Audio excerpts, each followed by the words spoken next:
Hi, ഞാൻ ജോസ് തയ്യൽ. ഇന്ന് ഞാൻ നമ്മുടെ പ്രിയപ്പെട്ട കുട്ടികൾക്ക് വേണ്ടി പരീക്ഷ എഴുതുന്ന കുട്ടികൾക്ക് വേണ്ടിയിട്ടൊരു വീഡിയോ ആണ് ഇപ്പോൾ ചെയ്യാൻ ആഗ്രഹിക്കുന്നത്. പരീക്ഷയെ എങ്ങനെ നമുക്ക് സുഗമമായി നേരിടാനുള്ള ലളിത മാർഗങ്ങളെക്കുറിച്ചാണ് നമ്മൾ ഇന്ന് ചർച്ച ചെയ്യുന്നത്. പരീക്ഷാ കാലഘട്ടത്തിലൂടെ നമ്മളിപ്പോൾ കടന്നു പോയിക്കൊണ്ടിരിക്കുകയാണ്.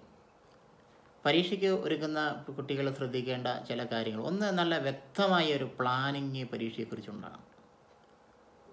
നമുക്കറിയാം, ഒരു വീട് നിർമ്മിക്കാൻ വേണ്ടിയിട്ട് നമ്മൾ തുടങ്ങുന്ന സമയത്ത് നമ്മുടെ മനസ്സിൽ കിടക്കുന്ന ചില ആശയങ്ങൾ നമ്മൾ ഒരു എഞ്ചിനീയർ അടുത്ത് പോയിരുന്നു പറഞ്ഞ് ഒരു പ്ലാൻ വരച്ച് ഈ പ്ലാൻ വീട്ടിൽ കൊണ്ടുവന്ന് നമ്മൾ പുതിയ പ്ലാൻ തയ്യാറാക്കിയ പ്ലാൻ വെച്ചിട്ട് നമ്മൾ മേശിരിയെ ഏൽപ്പിക്കും. മേശിരി അതനുസരിച്ച് ബിൽഡിങ് പണിയും, കട്ടള വെക്കേണ്ട അടുത്ത് കട്ടള വെക്കും. അങ്ങനെ ഓരോരോ കാര്യങ്ങൾ കൃത്യമായി ചെയ്ത് നമ്മൾ തീയതിക്കനുസരിച്ച് നമ്മളതിൻ്റെ പെരവാസ്തുവിൽ നടത്തും.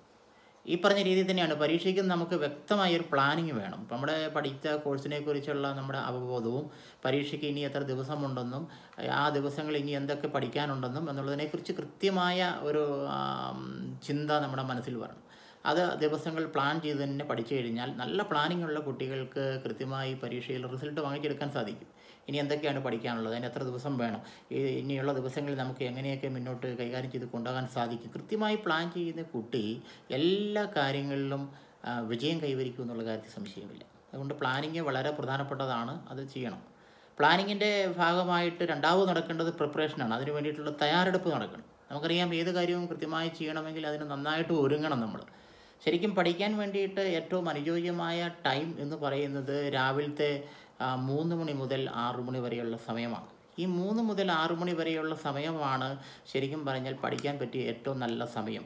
ബ്രഹ്മമുഹൂർത്തെ ഉത്തിഷ്ഠ എന്ന് പറയുക. സരസ്വതി ദേവിയുടെ വിളയാട്ട സമയമാണ്. ഈ സരസ്വതി ദേവിയുടെ വിളയാട്ട സമയത്ത് പഠിക്കുന്ന കുട്ടികൾ നന്നായിട്ട് പഠിച്ച് മാർക്ക് വാങ്ങും. 4 മണിക്ക് പഠിക്കുന്നവൻ പണ്ഡിതനാകും, ഡോക്ടറേറ്റ് എടുത്തിരിക്കുമെന്ന് പറയുക. അതുകൊണ്ട് പ്രിയപ്പെട്ട കുട്ടികൾ പരീക്ഷാ കാലഘട്ടങ്ങളിൽ രാവിലെ എണീറ്റിരുന്ന് പഠിക്കാൻ വേണ്ടിയിട്ട് കൂടുതൽ ശ്രദ്ധിക്കണം. നമുക്കറിയാം, പണ്ട് നമ്മുടെ കാരണവന്മാരൊക്കെ രാവിലെ എണീറ്റ് 4 മണിക്ക് പോയി കോഴി പോകുന്ന സമയത്ത് കിഴക്ക് വശത്തെ വാതിൽ പോയി തുറന്നിടും. എന്തിനാണ് തുറന്നിടുന്നത്? ആ സ്വർഗത്തിൽ നിന്നുള്ള കാറ്റ് ഭൂമി ആ വീടിനുള്ളിലേക്ക് കടന്ന് വീടൊരു ഐശ്വര്യം കടന്നു വരാൻ വേണ്ടിയിട്ടാണ്. ഈ പ്രഭാത സമയം ഏറ്റവും നല്ല സമയമാണ്, പഠിക്കാൻ പറ്റിയ ഏറ്റവും നല്ല സമയമാണ്. രാവിലത്തെ ഒരു 3 മുതൽ 6 മണി വരെയുള്ള സമയത്താണ് ബ്രെയിൻ 100% ഫങ്ഷൻ ചെയ്യുക. അപ്പോൾ ആ 100% ഫങ്ഷൻ ചെയ്യുന്ന ആ ടൈമിൽ നമ്മൾ പഠിച്ചു കഴിഞ്ഞാൽ നമുക്ക് എളുപ്പം മൈൻഡിലേക്ക് ഓരോ കാര്യങ്ങളും നമുക്ക് ശേഖരിച്ച് വെക്കാൻ സാധിക്കും. പകൽ രാവിലെ ഒരു 6 മുതൽ വൈകിട്ട് ഒരു 7-7:30 വരെയുള്ള ടൈം എന്ന് പറഞ്ഞാൽ ബ്രെയിൻ 50% ഫങ്ഷൻ ചെയ്യുന്നുള്ളൂ. രാത്രിയിൽ അത് 20% ഫങ്ഷൻ ചെയ്യുന്നുള്ളൂ. അപ്പം വൈകിട്ടിരുന്ന് പഠിക്കുന്ന ഒരു കുട്ടി ഒരു 5 പ്രാവശ്യം വായിക്കുന്ന ഒരു കാര്യം രാവിലെ പഠിക്കുന്ന കുട്ടിക്ക് 1 പ്രാവശ്യം വായിച്ചു കഴിഞ്ഞാൽ മെമ്മറിയിൽ കയറാൻ സാധിക്കും. അതുകൊണ്ട് രാവിലത്തെ സമയമാണ് ഏറ്റവും പഠനത്തിന് അനുയോജ്യമായ സമയം. എന്നോർത്ത് നിങ്ങളിപ്പോൾ പഠിക്കുന്ന ശീലത്തെ ഒഴിവാക്കിയെടുക്കേണ്ട. വൈകിട്ടാണ് നിങ്ങൾക്ക് ഏറ്റവും കൂടുതൽ താല്പര്യമെങ്കിൽ ആ സമയത്ത് തന്നെ അത് ഉപയോഗിക്കുക. പരമാവധി രാവിലെയും കൂടെ ആ ടൈം ഉപയോഗിക്കാൻ തുടങ്ങിക്കഴിഞ്ഞാൽ നിങ്ങൾക്ക് പഠനം വളരെ എളുപ്പകരമായി മുന്നോട്ട് കൊണ്ടുപോകാൻ സാധിക്കും. മറ്റൊരു കാര്യം, പഠിക്കുമ്പോൾ ശ്രദ്ധിക്കേണ്ട ഒരു കാര്യം, ഈ ദിശ വളരെ പ്രധാനപ്പെട്ടൊരു കാര്യമാണ്. നമുക്കറിയാം, കിഴക്ക് വശത്തേക്ക് തിരിഞ്ഞിരുന്ന് പഠിക്കുന്ന കുട്ടികൾക്ക് എപ്പോഴും പഠനത്തിൽ നല്ല മാർക്ക് ലഭിക്കുന്നതായിട്ട് പഠനങ്ങൾ തെളിയിച്ചിട്ടുണ്ട്. കിഴക്ക് എന്ന് പറയുന്നത് ജ്ഞാനത്തിൻ്റെ ദിശയാണ്. ദക്ഷിണദിശ, മൃദുദിശ, പൂർവ്വദിശ, ജ്ഞാനദിശ എന്ന് പറയുക. കിഴക്ക് ഋഷിവര്യന്മാർ പറയുക തെക്ക് മരണത്തിൻ്റെ ദിശയാണ്, കിഴക്ക് ജ്ഞാനത്തിൻ്റെ ദിശയാണ്. അതുകൊണ്ട് കിഴക്ക് നിന്നാണ് രാജാക്കന്മാർ വരുന്നത്. പോസിറ്റീവ് എനർജി ലഭിക്കുന്നത് നമുക്ക് അവിടെ നിന്നാണ്. അപ്പോൾ കിഴക്കേക്ക് തിരിഞ്ഞിരുന്ന് കഴിഞ്ഞാൽ പഠിക്കുന്ന കുട്ടികൾക്ക് പെട്ടെന്ന് കാര്യങ്ങൾ മൈൻഡിലേക്ക് കയറാനും അത് ഉൾക്കൊള്ളാനും സാധിക്കും.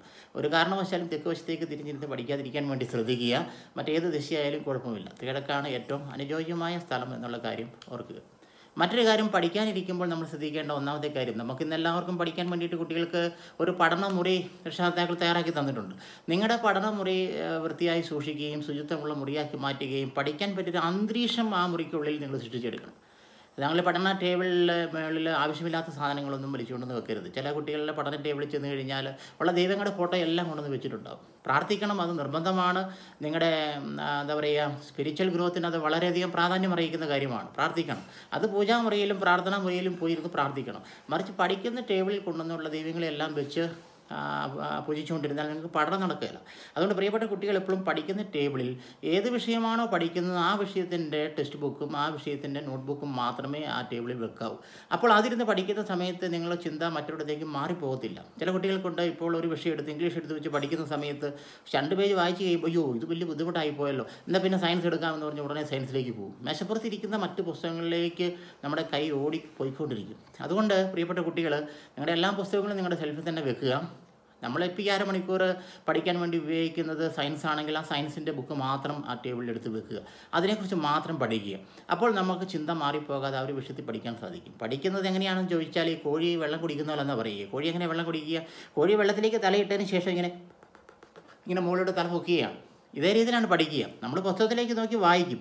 ഇന്ത്യക്ക് സ്വാതന്ത്ര്യം കിട്ടിയത് 1947, ഇന്ത്യക്ക് സ്വാതന്ത്ര്യം കിട്ടിയത് 1947, ഇന്ത്യക്ക് സ്വാതന്ത്ര്യം കിട്ടിയത് 1947, ഇന്ത്യക്ക് സ്വാതന്ത്ര്യം കിട്ടിയത് ഇങ്ങനെ നമ്മൾ വലിച്ച് ഏറ്റിക്കൊണ്ട് വരികയാണ്. ഇങ്ങനെ വലിച്ച് നമ്മൾ മെമ്മറിയിലേക്ക് 3-4 പ്രാവശ്യം റിപ്പീറ്റ് ചെയ്ത് 8 പ്രാവശ്യം മെമ്മറിയിലൂടെ നിങ്ങളിങ്ങനെ റിപ്പീറ്റ് ചെയ്ത് വായിച്ചതാണെങ്കിൽ നിങ്ങളുടെ മെമ്മറിയിൽ നിന്ന് വായിച്ചു കളയാൻ പറ്റില്ല.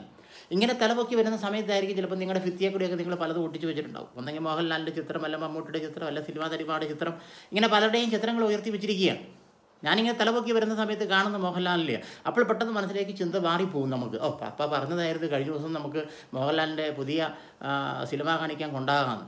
പെട്ടെന്ന് നമ്മുടെ ചിന്ത മാറിപ്പോയി. അതുകൊണ്ട് പ്രിയപ്പെട്ട കുട്ടികൾ, പഠനമുറിയിൽ നിങ്ങളുടെ പഠിക്കുന്നതിന് മുൻഭാഗത്തുള്ള ഭിത്തിയിൽ യാതൊരുവിധ സാധനങ്ങൾ ഒട്ടിച്ച് വെക്കാൻ പാടില്ല.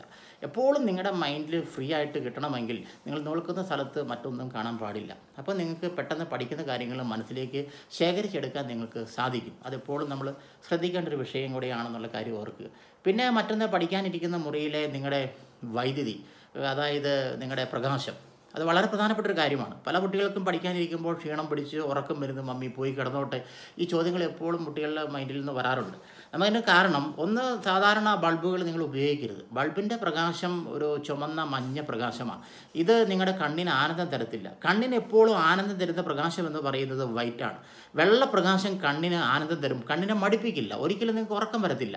അതുകൊണ്ട് എപ്പോഴും നിങ്ങൾ വൈറ്റ് പ്രകാശം, എപ്പോഴും ട്യൂബ്ലൈറ്റാണ് ഏറ്റവും ബെറ്റർ.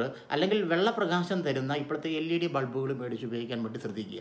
LED ബൾബുകൾ ഉപയോഗിച്ച് കഴിഞ്ഞാൽ ഉണ്ടാകുന്ന ഗുണം, ഒന്ന്, ചൂട് കുറയും.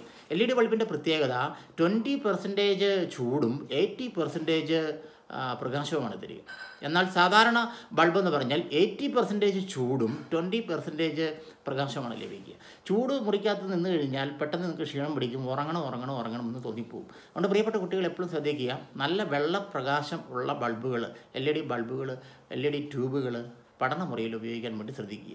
മറ്റൊന്ന്, നിങ്ങൾ പഠിക്കാനിരിക്കുന്ന ടേബിളിൻ്റെ, ഞാൻ ഇപ്പോൾ ഈ അവസ്ഥയിൽ ഇരിക്കുകയാണെങ്കിൽ നിങ്ങൾ ഈ ബാക്കിലത്തെ ഭിത്തിയിലായിരിക്കും എപ്പോഴും നമ്മുടെ ബൾബ് വെച്ചിരിക്കുക. അപ്പോൾ എന്താണ് സംഭവിക്കാമെന്നറിയാമോ? ഈ തലയുടെ മുകളിലൊരു ബൾബ് വന്നു കഴിഞ്ഞാൽ ഞാനിങ്ങനെ കുനിഞ്ഞിരുന്ന് പഠിക്കുന്ന സമയത്ത്, പുസ്തകത്തിലേക്ക് നോക്കുന്ന സമയത്ത് എൻ്റെ തലയുടെ ഷെയ്ഡിൽ ഈ പുസ്തകത്തിൽ ഒരു മങ്ങലുണ്ടാവും. അപ്പോൾ പ്രകാശമുണ്ട്, വായിക്കാൻ കിട്ടുന്നുണ്ട്, പക്ഷേ ഞാൻ കുറച്ച് കണ്ണിന് സ്ട്രെയിൻ ചെയ്തായിരിക്കും വായിക്കുക. എന്താ സംഭവിക്കുന്നറിയാം? കണ്ണ് പെട്ടെന്ന് മടുത്ത് കഴിഞ്ഞാൽ പോയി കിടക്കണം എന്ന് എപ്പോഴും നമുക്ക് തോന്നും. അതുകൊണ്ട് എപ്പോഴും ബൾബ് ഫിറ്റ് ചെയ്യേണ്ടത് നമ്മുടെ ഇടതുവശത്ത് മുൻഭാഗത്തായിട്ടായിരിക്കണം ബൾബ് ഫിറ്റ് ചെയ്യേണ്ടത്. ഒരു 3 അടി അകലത്തിലെങ്കിലും, തൊട്ടടുത്തൊരിക്കലും ബൾബ് ഉണ്ടാകരുത്, ചൂട് കൂടും.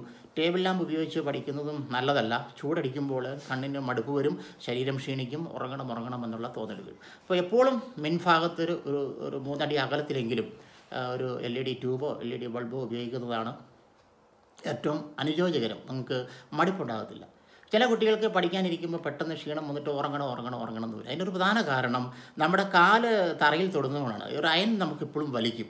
അതുകൊണ്ട് എപ്പോഴും ഉറക്കം വരണമെന്നുള്ള ചിന്ത വരും. അതുകൊണ്ട് നിങ്ങൾ എപ്പോഴും നിങ്ങളുടെ കാല് ഒന്നെങ്കിൽ മേശയ്ക്ക് ചവിട്ടുപിടി ഉണ്ടെങ്കിൽ ചവിട്ടുപിടി വെക്കുക, അല്ലെങ്കിൽ ഒരു ചവിട്ടി മേടിച്ചിടുക. ഒരു 15-20 രൂപയ്ക്ക് ഒരു ചവിട്ടി വാങ്ങാൻ കിട്ടും. ഒരു ചവിട്ടി നിലത്ത് വാങ്ങിച്ചിട്ട് കഴിഞ്ഞാൽ അതിലേക്ക് എടുത്ത് വെച്ച് കഴിഞ്ഞാൽ, ചെരുപ്പ് സാധാരണ ഇപ്പം വീടുകളിലാരും അങ്ങനെ ഉപയോഗിക്കാറില്ല. അപ്പോൾ നമ്മൾ ഈ ചവിട്ടിയിലേക്ക് നമ്മുടെ കാലെടുത്ത് വെച്ച് കഴിഞ്ഞാൽ എന്താ ഗുണമെന്ന് ചോദിച്ചു കഴിഞ്ഞാൽ അയൺ വലിക്കൽ ഒഴിവാകും. അപ്പോൾ നമുക്ക് ഉറക്കം വരാത്ത അവസ്ഥയുണ്ടാകും. അല്ലെങ്കിൽ സാധാരണ ചില പിള്ളേർ വെള്ളത്തിൽ കാലെടുത്ത് വെച്ച് ആണിയുടെ മുകളിൽ കാല്, ഇതിൻ്റെ ആവശ്യമില്ല. ഒരു ചവിട്ടി ഒരു നിലത്ത് മേടിച്ചിട്ട് കഴിഞ്ഞാൽ അതിലേക്ക് കാല് വെച്ച് കഴിഞ്ഞാൽ ആ അയൺ വലിക്കൽ നിങ്ങളുടെ ശരീരത്തിൽ നിന്ന് ഒഴിവാകുമ്പോൾ നിങ്ങൾക്ക് ഉറക്കം വരുന്ന അവസ്ഥയിൽ നിന്ന് മാറ്റം വരും. ഉറങ്ങാതിരുന്ന് പഠിക്കാൻ നിങ്ങൾക്ക് സാധിക്കും എന്നുള്ളത് അതിൻ്റെ ഒരു പ്രത്യേകതയാണ്. അതുകൊണ്ട് നല്ല ഇതിനു വേണ്ടിയിട്ടുള്ള ഒരുക്കങ്ങൾ വളരെ, പഠിക്കണമെന്ന് നിങ്ങൾക്ക് ആഗ്രഹമുണ്ടെങ്കിൽ അതിന് പറ്റിയ അന്തരീക്ഷം, സാഹചര്യം നിങ്ങൾ സൃഷ്ടിക്കണം. സാഹചര്യമില്ലാതെ പഠിക്കാൻ സാധിക്കില്ല. അതുകൊണ്ട് പ്ലാനിങ് നന്നായിട്ട് നടക്കണം, അത് പ്രിപ്പറേഷനും അതിൻ്റെ ഭാഗമായിട്ട് നന്നായിട്ട് നടക്കണം. എങ്കിൽ മാത്രമേ പരീക്ഷയിൽ നിങ്ങൾക്ക് സക്സസ് ആകാൻ സാധിക്കും. മൂന്നാമത്തെ കാര്യം എന്ന് പറയുന്നത്, അതിന് വേണ്ടിയിട്ട് എത്ര പ്ലാനിങ് നടന്നാലും പ്രിപ്പറേഷൻ നടന്നാലും അത് പ്രസൻറ്റ് ചെയ്യുക എന്നുള്ളത് ഏറ്റവും വളരെ പ്രധാനപ്പെട്ടൊരു കാര്യമാണ്. നന്നായി പ്രസൻറ്റ് ചെയ്യുക, അതൊരു കഴിവാണ്. പരീക്ഷാ ദിവസം നന്നായിട്ട് അത് പ്രസൻറ്റ് ചെയ്യാൻ സാധിച്ചില്ലെങ്കിൽ പഠിച്ചതെല്ലാം നമുക്ക് ഗുണപ്രദമല്ലാതെ പോകും. അതായത് നമ്മൾ പഠിച്ചു, ഇന്ന് രാവിലെയും കൂടെ ഞാൻ വായിച്ചതാ സാറേ, മറന്നുപോയി എന്ന പല കുട്ടികളും പറയുക. അതുകൊണ്ട് എപ്പോഴും ശ്രദ്ധിക്കണം, ഈ മറവി ശരിക്കും നമുക്ക് പ്രസൻറ്റ് ചെയ്യാനുള്ള നമ്മുടെ കഴിവിൻ്റെ കുറവാണ്. നമുക്കറിയാം, നന്നായി പ്രസംഗം പഠിച്ചിട്ട് പോയി സ്റ്റേജിൽ കയറി പ്രസൻറ്റ് ചെയ്യാൻ പറ്റിയില്ലെങ്കിൽ എൻ്റെ പ്രസംഗം പാളിപ്പോവും. പാടാൻ നന്നായിട്ട് പ്രാക്ടീസ് ചെയ്ത് പാടി സ്റ്റേജിൽ പൊളിഞ്ഞു പോയാൽ പോയി. അതുകൊണ്ട് നിങ്ങൾ പഠിച്ചിട്ട് വരുന്ന കാര്യങ്ങൾ കൃത്യമായി പേപ്പറിൽ അത് എഴുതി അതിൻ്റെ റിസൾട്ട് വാങ്ങിച്ചെടുക്കാൻ സാധിക്കുന്നില്ലെങ്കിൽ നമുക്ക് പലപ്പോഴും പല പാളിച്ചകളും പറ്റും. അതുകൊണ്ട് നന്നായിട്ട് പ്രസൻറ്റ് ചെയ്യാനുള്ള കഴിവ് വേണം. അതിന് ചില കാര്യങ്ങൾ, ഒന്ന് നമ്മുടെ മെമ്മറി, നമുക്ക് മനസ്സിൽ കിടക്കുന്ന കാര്യങ്ങൾ പുറത്തേക്ക് എടുക്കാനും അതുപോലെ തന്നെ അതിന് പറ്റിയൊരു ശരീരഘടന സൃഷ്ടിച്ചെടുക്കാനും ഒക്കെ നമ്മൾ മെനക്കെടണം. അതിനെക്കുറിച്ച് ഞാൻ മറ്റൊരു വീഡിയോ നിങ്ങൾക്ക് വേണ്ടി പരീക്ഷയ്ക്ക് ഒരുങ്ങുന്നതിനെക്കുറിച്ച് നന്നായിട്ട് അത് പ്രസൻറ്റ് ചെയ്യുന്നതിനെക്കുറിച്ച് ഒരു പ്രത്യേക വീഡിയോ രണ്ടാമത് സെപ്പറേറ്റ് ചെയ്യുന്നതാണ്.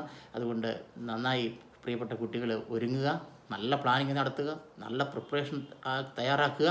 അതോടൊപ്പം തന്നെ നന്നായിട്ട് അത് പ്രസൻറ്റ് ചെയ്യാൻ നിങ്ങൾക്ക് കഴിയട്ടെ എന്ന് ആശംസിച്ചുകൊണ്ട് ഈ പരീക്ഷ എല്ലാവർക്കും വിജയാശംസകൾ നേർന്നുകൊണ്ട് നിർത്തുന്നു. നന്ദി.